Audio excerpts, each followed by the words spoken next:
مسلمانوں پر ایک وقت ایسا بھی آیا تھا جب 3000 مسلمان 1 لاکھ سے زائد رومی فوج کے سامنے کھڑے ہو گئے تھے۔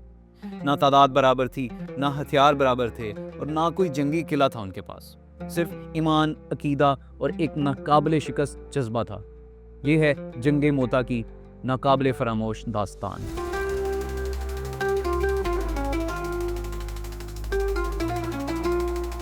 ایک ایسی جنگ جس نے روم کی سلطنت کو ہلا کر رکھ دیا اور مسلمانوں کو دیا سیف اللہ۔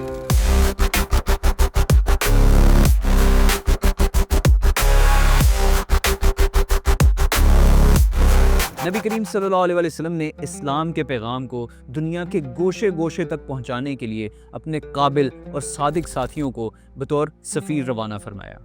انہی میں سے ایک تھے حضرت حارث بن عمیر، جنہیں آپ نے شام کے گورنر کے پاس امن اور دعوت حق کا پیغام دے کر روانہ فرمایا۔ یہ کوئی عام سفر نہیں تھا، یہ رسول خدا صلی اللہ علیہ وسلم کی نمائندگی تھی۔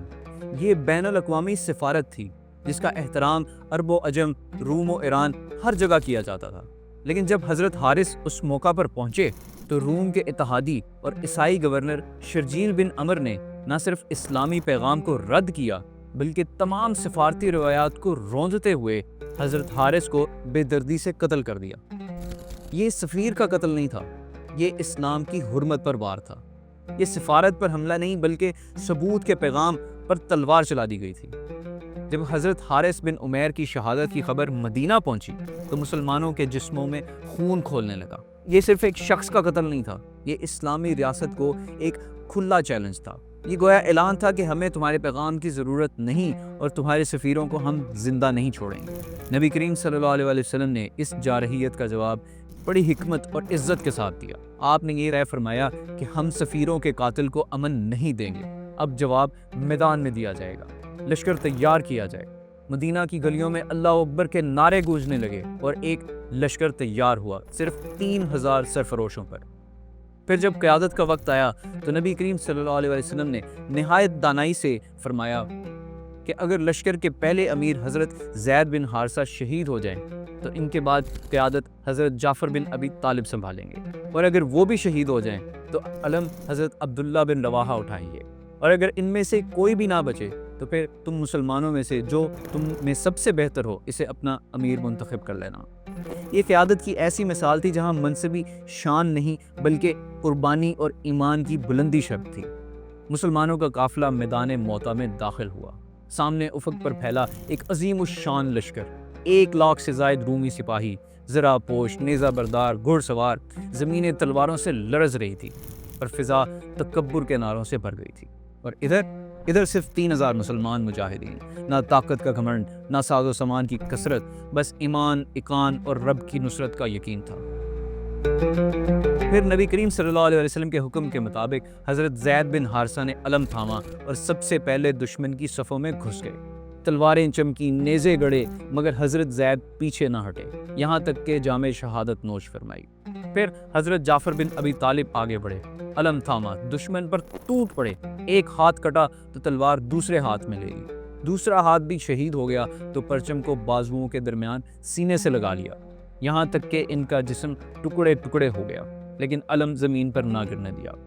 نبی کریم صلی اللہ علیہ وسلم نے فرمایا، میں نے جعفر کو جنت میں 2 پروں کے ساتھ اڑتے ہوئے دیکھا ہے۔ اب باری تھی حضرت عبداللہ بن رواحہ کی۔ انہوں نے اپنے نفس سے آخری جنگ لڑی، خود کو جھنجھوڑا، تلوار سنبھالی اور دشمن کے دل میں اتر گئے۔ وہ بھی شہید ہو گئے اور یوں تینوں مقررہ امیر ایک ایک کر کے راہ حق میں قربان ہو گئے۔ اب لشکر بے قائد ہو چکا تھا، صفیں منتشر ہونے لگیں، سپاہی پیچھے ہٹنے لگے۔ ایسا لگتا تھا کہ مسلمانوں کو شکست ہونے والی ہے۔ رومی فوج ہر سمت سے جھپٹ رہی تھی۔ اسی لمحے نگاہ پڑی ایک جوان مرد سپاہی پر جو تنے تنہا دشمن کی صفوں کو چیرتا چلا جا رہا تھا۔ نہ خوف تھا، نہ تردد تھا، بس اللہ پر بھروسہ تھا۔ تب نعرہ بلند ہوا کہ اسے امیر بنا دو۔ یہ تھے حضرت خالد بن ولید۔ حضرت خالد بن ولید نے فوراً حکمت عملی تبدیل کی، لشکر کی ترتیب بدلی، علم دوبارہ بلند کیا اور راتوں رات صفوں کی جگہ بدل دی تاکہ دشمن سمجھے کہ مدینہ سے نئی کمک آ رہی ہے۔ رومی لشکر الجھ گیا، خوف زدہ ہو گیا اور مسلمانوں کو موقع ملا پیچھے ہٹ کر جان بچانے کا۔ لیکن یہ کوئی فرار نہیں تھا، یہ تھی جنگی حکمت کی عظیم مثال۔ جب لشکر مدینہ واپس پہنچا تو کچھ لوگ سمجھے کہ مسلمان شکست کھا گئے ہیں، لیکن نبی صلی اللہ علیہ وسلم نے فرمایا کہ نہیں، وہ شکست نہیں تھی، وہ اللہ کی فتح تھی۔ اور پھر آپ نے حضرت خالد بن ولید کو ایک عظیم لقب دیا، سیف اللہ، یعنی اللہ کی تلوار۔ جنگ موتا ختم ہو گئی، مگر یہ جنگ ایک انجام نہیں تھی، یہ تھا ایک نیا آغاز۔ مسلمانوں کے دلوں میں جوش بڑھا، حوصلے جمع ہوئے اور ایک نیا جذبہ پیدا ہوا۔ اب وہ روم و ایران سے ٹکرانے کی ہمت رکھتے تھے۔ اب وہ جان چکے تھے کہ تعداد سے نہیں، ایمان سے جیت حاصل ہوتی ہے۔